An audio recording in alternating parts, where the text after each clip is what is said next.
The Democratic Alliance is calling on President Cyril Ramaphosa to also address the nation on the continuous power cuts and the problems facing Eskom. It comes after the UDM wrote to the National Assembly Speaker asking for a debate. Well, we're joined now by DA Chief Whip Natasha Mazzone. Natasha, what exactly do you want the President to say?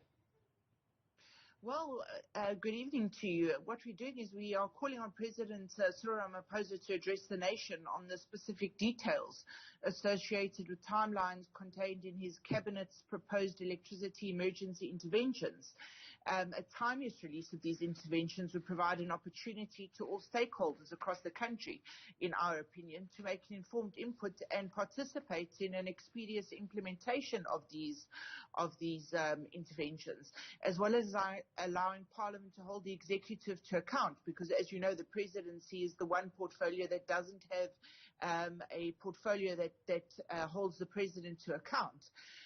We also are of the view that Ministers Natasha and Gordon should not play a role in the implementation of any emergency response to this electricity crisis, and indeed the president should fire them for non-performance in terms of the ministerial performance agreements that they have.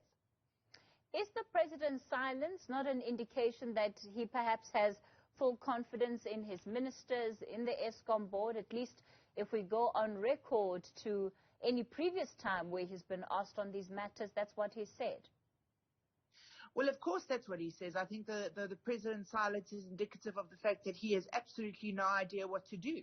And I think he realizes that he's stuck in a very difficult situation where the opposition has got an effective plan that has been presented to him numerous times. It's been presented to him again just recently by our Shadow Minister of Energy, our Shadow Minister of Public Enterprises, as well as the leader of the DA, John Steenhuisen.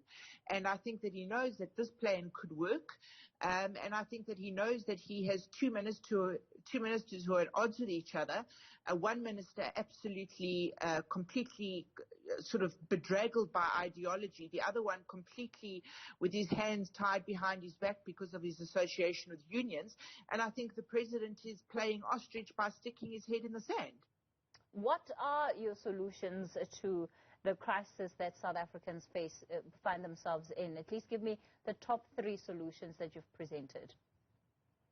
Well, immediately it would be to allow municipalities across the country to open up their grids entirely to all IPPs that's independent power producers that would be able to push power into the grid immediately.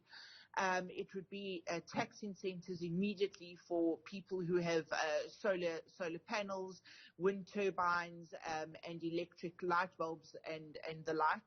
And then, of course, it would be making sure that we actually had a cabinet, not a cabinet meeting, but an urgent parliamentary meeting, which we have requested, to discuss how we are going to implement these programs and how we are going to mitigate the country going from stage 6 to stage 8, which could result in a complete and utter failure of the grid in total. Natasha, what is the DA's worst fear in terms of where we are right now as a country when it comes to energy supply? What's the worst case scenario in your books?